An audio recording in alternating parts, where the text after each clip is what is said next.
Assalamualaikum warahmatullahi wabarakatuh. Baik, sebelumnya perkenalkan, nama saya Ahmad Faza Burhanuddin dengan NIM 22106012 dari program studi ilmu hadis Institut Agama Islam Negeri Kediri.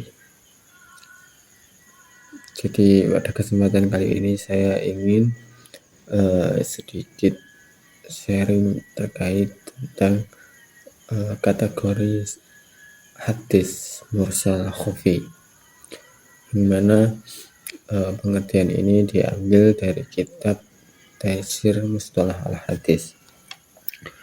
Baik, langsung tanpa mengulur waktu, langsung saja saya bacakan terkait bagaimana penjelasan dalam kitab ini mengenai kategori hadis mursal. Al-Mursalul Khafi. Bab tentang mursal khafi. Al-awwal ta'rifu, pengertiannya. Jadi pengertian dari mursal khafi itu bisa dilihat dari segi bahasa maupun istilah. Yang pertama ya ini dari segi bahasa, lughatan. Al-mursalu lughatan ismu maf'ulin minal irsali. Jadi kata mursal ini sendiri berasal dari akar kata lafadz irsal, yakni berupa bentuk isim maf'ul bimakna al-itlaqi, yang di dalamnya itu mengandung makna al-itlaq atau membebaskan atau melepaskan. Ka'anna al-mursilu atlaqal isnada walam yasilhu. Ini seakan-akan al-mursil atau mursilnya itu orang yang memursalkan hadisnya itu melepaskan sanad dan tidak menyambungkannya. Wal khafiyyu, dan adapun maksud dari al-khafi itu didul jali. Jadi lawan kata dari lafadz al-jali. Nah, di sini al-jali itu bermakna jelas. Maka al-khafi ini bisa dikatakan itu samar, tidak jelas. Li'anna hadzan naw'a min al-irsali ghairu zahirin. Karena sesungguhnya mursal dalam jenis ini itu ghairu zahir. Itu ghairu zahir atau tidak tampak, kurang jelas. Fala yutraku illa bil bahsi. Dan mursal ini tidak dapat ditemukan kecuali dengan kajian yang mendalam atau dengan penelitian. Makanya dalam kategori mursal ini hanya bisa dilakukan oleh orang yang memang ahli dalam masalah periwayatan hadis, seperti itu. Kemudian yang kedua, istilahan. Nah, adapun mursal secara istilah itu adalah pengertiannya ayyarwiya ar-rawi amman laqiyahu. Jadi apabila seorang rawi meriwayatkan dari seseorang yang dia tidak bertemu dengannya, atau dia orang itu zaman dengannya, malam yasmi' minhu, akan tetapi dia itu tidak mendengar daripadanya. Jadi dia itu seorang rawi yang meriwayatkan hadis dari orang yang tidak pernah ia temui, ataupun dia itu sezaman dengan dia, tetapi dia tidak mendengarkannya langsung atau tidak berguru dengannya langsung. Bilafzi yahtamilu as-sima'a wa ghairuhu kaqala. dengan menggunakan lafadz yang diambil asima atau selainnya, sebagaimana lafadz kayak kola. Jadi dia menukil lafadz asima atau selainnya, seperti contohnya lafadz kola. Nah, kalau kita masuk contohnya itu ada di A'tsani. Misalnya, contohnya, ma rawahu Ibnu Majah min tariqi Umar bin Abdul Aziz an Uqbah bin Amrin marfu'an. Nah, contohnya itu sebagaimana yang telah diriwayatkan oleh Ibnu Majah dari jalan atau dari jalur sanadnya Umar bin Abdul Aziz an Uqbah bin Amr marfu'an. Di sini ada kata marfu'an, berarti sanadnya dari Uqbah ke atas itu marfu sampai dengan Kanjeng Nabi.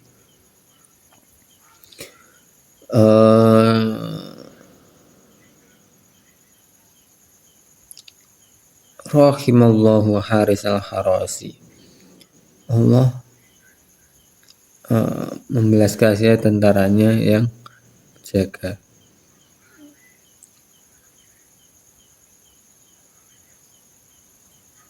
Fa inna Umar lam yalqa Uqbata. Jadi pada jalur sanad Umar bin Abdul Aziz an Uqbah bin Amrin itu riwayat Umar itu tidak bertemu langsung dengan Uqbah, sebagaimana pendapat atau ucapan Al-Mizzi dalam kitab Al-Atraf. Jadi menurut jalur riwayat sanad tersebut pada Tobakoh Umar bin Abdul Aziz dan Uqbah ini dia sezaman, tapi dia itu tidak pernah bertemu, dia tidak pernah saling meriwayatkan, seperti itu. Kemudian asalisu bima yu'raful irsalul akhafi. Kemudian dengan apa kita bisa mengetahui mursal khafi? Nah, di sini dijelaskan yu'rafu al-irsalu al-khafi bi ahadi umuri salasatin. Jadi mursal ini atau irsal itu bisa diketahui dengan salah satu 3 perkara di bawah ini. Nah, wahia yaitu apa saja? 1. Nasu ba'dil a'immati ala anna hadha rawi lam yalqa man haddatsa anhu aw lam yasmi' minhu mutlaqan. Jadi yang pertama bisa diketahui dengan nas sebagian para a'immah atau para ahlul hadis, riwayat hadis atas anna hadza rawi, bahwa rawi ini tidak pernah bertemu dengan orang yang memberinya hadis atau dia tidak pernah mendengarkannya secara mutlak. Nah, kemudian yang kedua, ikhbaruhu an nafsihi bi annahu lam yaqa man haddatsa anhu aw lam yasmi' minhu syai'an.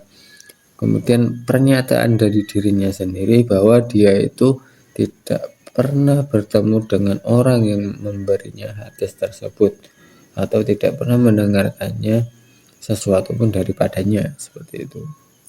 Jadi dia menyatakan dengan kesadaran dirinya bahwa dia tidak pernah mendapat atau meriwayatkan hadis dari orang tersebut, dari perawi tersebut.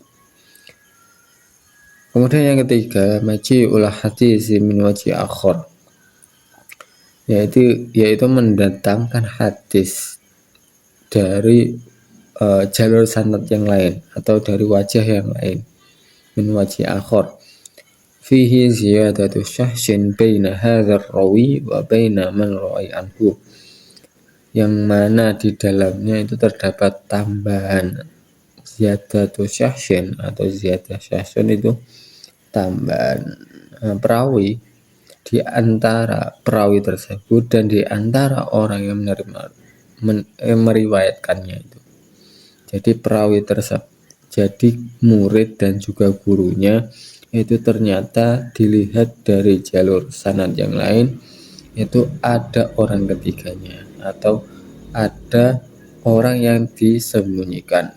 Ini sebenarnya hampir sama dengan kasus tadlis. Namun yang membedakan itu seperti ini. Misalnya si A itu berguru dengan si B, kemudian si B berguru dengan si C. Nah, kalau kita tadlis, si A itu menerima hadis dari si B dan juga si B menerima hadis dari si C. Nah, karena mungkin ada kepentingan sesuatu agar jalurnya ini dianggap kuat, maka dia menghilangkan si B karena mungkin si B itu memiliki beberapa kredibilitas yang mungkin tidak sesuai, sehingga dia langsung loncat ke si C. Jadi A mengambil sanad ke si C, padahal dia itu menerima dari si B. Makanya ini disebut tadlis. Dan si A ini dengan syarat si A ini juga pernah berguru dengan si C. Nah, sementara kalau mursal konsepnya sama, tapi yang membedakan si A ini tidak pernah berguru sama si C, tapi dia mengatasnamakan si C. Seperti itu. Kemudian lanjut, wahadzal amru as-salisu fihi khilaful ulama. Dan pada perkara ketiga ini itu di dalamnya terdapat perbedaan pendapat di antara beberapa ulama. Li'annahu qad yakunu min na'i al-mazidi fi muttasil asanid. Karena sesungguhnya terkadang itu ada dalam jenis ini al-mazidi fi muttasil asanid. Jadi penambahan dalam mempertemukan sanad ini kan terkadang ketika satu jalur kita ditemukan lebih panjang, maka itu ada indikasi itu lebih kuat, ada tadlis yang mungkin terjadi. Tapi di satu sisi penambahan ini kadang itu juga menimbulkan masalah. Sebagaimana contoh seperti ini.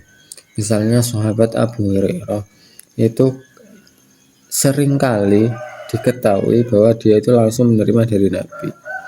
Nah, karena adanya tambahan, maka ini akan menjadi tambah, jadi tidak umum.